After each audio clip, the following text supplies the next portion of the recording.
This is the future.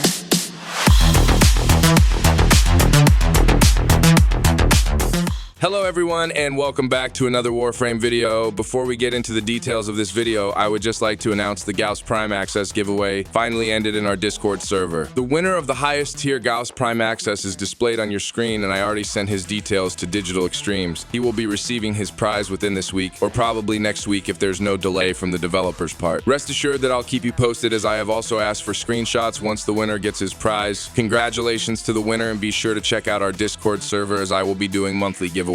We are having a bi-weekly platinum giveaway in our Discord server, and I might soon add Riven giveaways. The link to our Discord server is in the video description below. Thank you so much, and now let's begin this video. So, we are talking about Prime Warframes coming in 2024, and the first one should be Protea Prime if there will be no changes to the schedule of Prime release. This is one of the decent Warframes to get, as Protea got buffed big time with the shield changes. Her best asset is probably the Blaze Artillery, which deals insane heat damage to enemies. This ability scales with duration mods, as the longer it stays in the field, the more lethal the damage multiplier it will get. The only problem though is that it has low duration, and you would need to put a lot of duration mods, including narrow-minded, in your build to make it last longer. Also, the damage of the ability scales better when it hits multiple targets at once, making a grouping ability a perfect pair for the Warframe. Ensnare is the best candidate for this. As with narrow-minded, you can still have a decent range to group enemies and increase the effectiveness of the Blaze Artillery. While Ensnare Protea is great, some players prefer Pillage for survivability and defense stripping. Pillage is also a great choice for Protea, as Blaze Artillery will be more lethal when enemies have no shield or armor values. The heat damage will melt their health faster compared to an Ensnare setup, but still, grouping enemies is way more effective in terms of kill speed. What I usually do is just strip the armor and shield of enemies using the Unafu Focus, Caustic Strike, and Magnetic Flare. In terms of survivability, Protea is tanky right now with her shield satellite that grants shield regeneration. Shield right now has a 50% damage reduction bonus, and this pairs well with adaptation. If you then go with Arcane Aegis, then it would make Protea super tanky, except against those enemies that have toxin damage and bypass shield defenses. In most cases, I use Protea in missions like Steel Path Conjunction Survival, where I would like to chill and use the Ensnare setup to kill Steel Path enemies, including Acolytes, with Blaze Artillery. Other than that, the Warframe is a good pilot with her dispensary that grants energy orbs and health orbs. This pairs well with Equilibrium, or if you prefer Prime Flow in your Protea, then just use the Violet Archon Shard for the same effect of Equilibrium. However, it might take a few Violet Archon Shards to min-max your build and get the energy and health conversion just like the Equilibrium mod. For more survivability and Steel Path endurance runs using the Ensnare setup, you can use the Stalk ability of the Hiras Q-Brow or the Ghost Precept of the Shade Sentinel to make Protea invisible almost all the time in survival runs. What about her fourth ability? Temporal Anchor is a great tool, and you might suggest a nuking build for Protea using her ultimate ability. You can do this setup, but be warned though, it takes a lot of things to make the Temporal Nuke Protea setup. In addition, if you are looking to take it into long endurance runs, then you might reconsider, as you may find Temporal Anchor Nuke unreliable when enemy levels are scaling beyond Steel Path.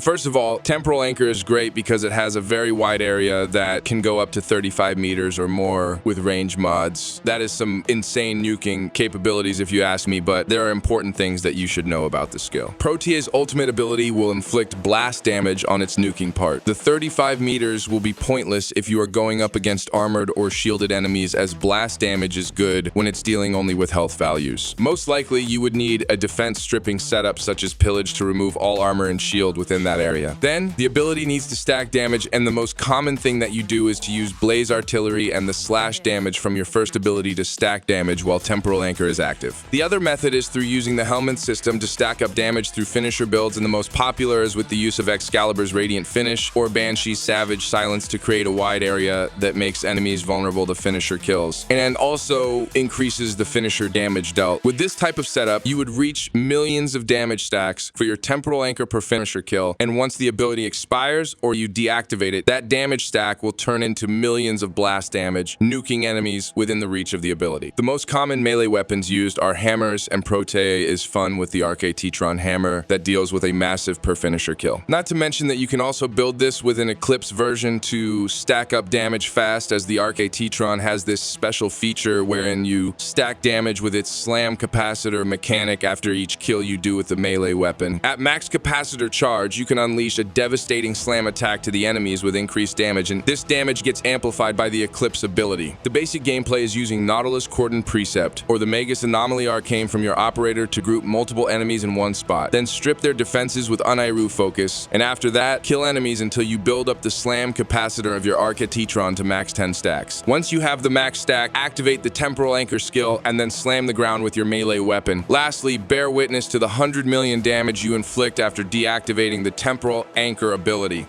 And repeat the process, and just like the first build, this is fun when used in Steel Path survival missions. However, Eclipse is super unreliable though, and this type of synergy only works in missions like Steel Path survival in the Void right now, where most of the areas are highly illuminated. To get the millions of damage from this synergy, you must always get the damage buff of the Eclipse, and you can't do this always when running Zarman, Conjunction Survival, or even the new missions in the Sanctum Anatomica, unless you decide to camp in the desert region of the new Murmur tile set. It's a fun synergy, but it's limited, and some players find it tedious as they would need to press a lot of keys on the keyboard, which is hilarious reasoning in my opinion. Don't forget that Temporal Anchor also has an augment called Temporal Erosion that causes Grenade Fan and Blaze Artillery to remove armor while Temporal Anchor is active. It's great to use with Blaze Artillery builds as it increases the kill speed of the synergy, but after lots of trials and error in my builds, I find subsuming Ensnare in the 4th ability and using Equilibrium setup the most chill and the best build for me when it comes to kill speed for my Pro T. The other builds are great for something fresh to try for Pro TA once her Prime version is released, but it's just way easier to group enemies with Ensnare, strip their defense with Unairu, and melt them with her Blaze Artillery. Another reason why I don't like the Temporal Anchor build is the animation gives me motion sickness. It's just a personal issue, but I prefer playing Pro TA and not seeing the rewind mechanic of the Temporal Anchor again and again on my screen. The Warframe is fun, but I just don't know if players will use her outside of endurance runs, and I bet if Digital Extremes see that they need to grab money from their player base, then they will most likely consider swapping the Prime release, and we can expect Saku Prime to be next. Generally speaking, the Broken Warframe has more versatility compared to Pro TA Prime, so I think most players would consider the Prime access of Saku Prime instead of Pro TA Prime. This is also dependent, by the way, on what month our players buying most Prime access, so we don't know exactly who will be next, but we can expect that the Prime Warframes for this year will be Pro TA Prime, Saku Prime, Lavos Prime, and then Sovagoth Prime. We will talk about the other Warframes in a separate video, and for now, I hope that you have learned all the things you need to enjoy Pro TA Prime when it comes soon. Like I have said, this is the unofficial next Prime Warframe, and Digital Extremes may change it without further notice. Also, I almost forgot that Pro TA Prime will come with her signature secondary called the Velox, and I hope that Digital Extremes will make some dire adjustments to this weapon, or more specifically, add an additional feature, or here's to hoping that we get an incarnate variant of the weapon soon. Don't get me wrong, the Velox is good, but it's not a weapon that you would want to take in a daily basis. It's a very normal secondary weapon, and I hope that the Prime version would be something better. Thank you so much for watching, and I hope to see you on the next one. Squad Leader signing off. This is the future.